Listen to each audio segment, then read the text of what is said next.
Hello everyone, আমি প্রিয়াঙ্কা আর তোমরা দেখছো পিউলিপ। তো কাল বোনের বিয়ে কমপ্লিট হতে হতে প্রায় রাত 1টা বেজে গিয়েছিল। তারপরে মোটামুটি খাওয়া দাওয়া সেরে উঠতে উঠতে প্রায় 2টো। রাতে আমরা কয়েকজন ওখানেই ছিলাম। এখন ভোরবেলায় বোনদের নিয়ে এসেছি গ্রামের বাড়িতে।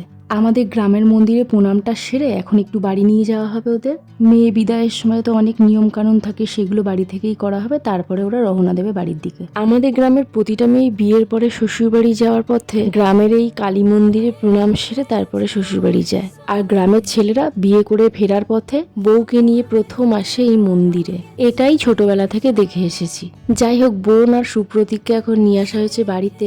এদিকে বোনের শাশুড়ি বলে দিয়েছে একটু সকাল সকাল এখান থেকে বেরোতে, যাতে আন্দুলে একটু তাড়াতাড়ি পৌঁছে যায়। কিন্তু দেখো, কাল রাত থেকে এত পরিমাণে বৃষ্টি হচ্ছে যে কি আর বলবো। মা এদিকে বোনদের একটু জল মিষ্টি খাইয়ে দিচ্ছে, আর বাদ বাকি যে নিয়ম কানুন গুলো আছে সবাই সেগুলো বলে বলে দিচ্ছে, আর মা সেই মতো করছে।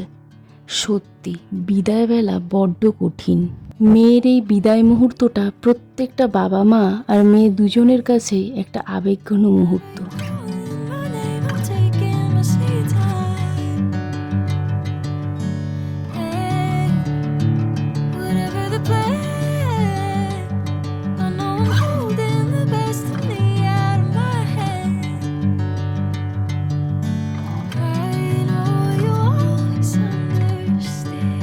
ঘরের কোণগুলো আজ থেকে সত্যিই বড্ড ফাঁকা মনে হবে। আমরা দুই বোন বিয়ে হয়ে চলে যাওয়ার পর বোনই ছিল একমাত্র মায়ের সম্বল। আজ ও চলে যাচ্ছে শ্বশুরবাড়ি। আমার বিয়ের সময় ঠিক এই মুহূর্তটাতে যে কতটা কষ্ট হয়েছিল, আজ এত বছর বাদে বোনের বেলাতে সেই দিনটার কথা মনে পড়ে যাচ্ছে।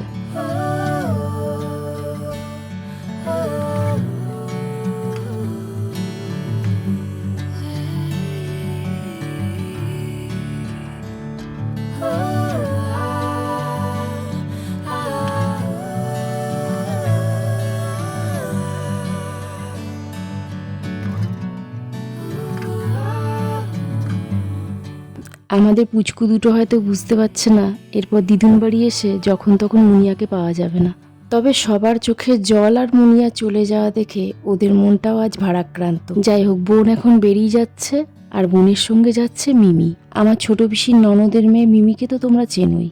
আর এতক্ষণ সন্দীপ ছিল না বাড়িতে, লজে থাকা বাকি জিনিসপত্রগুলো আনতে গিয়েছিল। গ্রাম থেকে কোনো মেয়ের বিয়ে হয়ে শ্বশুরবাড়ি যাওয়ার সময় তার এই বিদায় মুহূর্তের সাক্ষী থাকে আশেপাশের প্রতিবেশীগণ। আজ নেহাত বৃষ্টি পড়ছে বলে লোকজনের অতটা ভিড় নেই। আর যেহেতু গ্রামে বিয়ে হয়নি, সেই কারণে লোকজন অতটা বুঝতেও পারছে না কখন আমরা লজ থেকে ফিরেছি। তাই এই সময়টা বেশ ফাঁকা ফাঁকাই লাগছে। এখন আমরা দেখছি ওই বাড়ি থেকে যে তত্ত্বের মিষ্টিগুলো এসেছিল সেগুলোই। বেশ কয়েক ধরনের মিষ্টি পাঠিয়েছে, আর মিষ্টির ট্রেগুলো সাজিয়েছেও খুব সুন্দর করে। আর এখন আমরা দেখছি তত্ত্বের শাড়িগুলো। যার যার নামে শাড়ি এসেছে সেইগুলোই এখন ভাগাভাগি করে তাদেরকে দেওয়া হচ্ছে।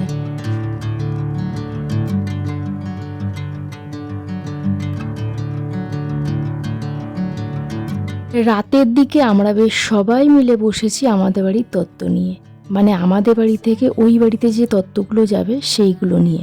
সবাই মিলে এভাবে একসঙ্গে বসে তত্ত্ব সাজানোর মজাটাই তো আলাদা, তাই না? এই গল্পগুজব, মজা, হাসি ঠাট্টা সব মিলিয়ে এই বিয়ে বাড়ির স্মৃতিটুকুই তো থেকে যাবে সারা জীবন। অনেক রাতের দিকে তত্ত্ব সাজানো কমপ্লিট করে আমরা এখন সবাই মিলে খেতে বসেছি।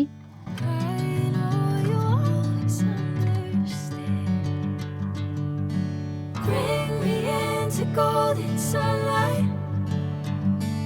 If I'm going with you, I know we'll get to the other side.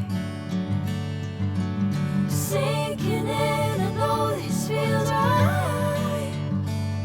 Catching a breeze, love moving through me like a wildfire. Like a wildfire. ঠিক আছে, এখন বাজে রাত প্রায় 11:15।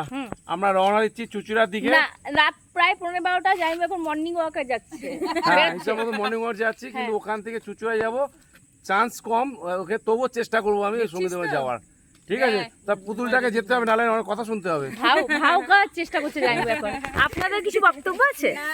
বিয়ে বাড়ি খুব হইচই করলাম, আনন্দ করলাম, খুব ভালো লাগলো। এখন 12টা বাজে, আমরা বাড়ি যাচ্ছি। একদম। তারপরে কালকে বনগাছি যাওয়ার চেষ্টা করব। বউ ভাতের জন্য প্রিপারেশন চলছে, আচ্ছা আচ্ছা। এখন দিয়ে বেরোচ্ছি, গিয়ে পৌঁছাবো কালকে বিকেলে। তোরটাই কর, এই সব তিন একটা দিকে নিয়ে যাওয়ার কোনো দরকার নেই, একটা সিট বেকার দখল করা। তোকে নিয়ে যাবে না। প্লেট নষ্ট হবে 500 টাকা, কোনো প্রয়োজনে বাচ্চাদের নিয়ে যাওয়া। 3 টাকা আর হিমটাকে হিম না। Oh,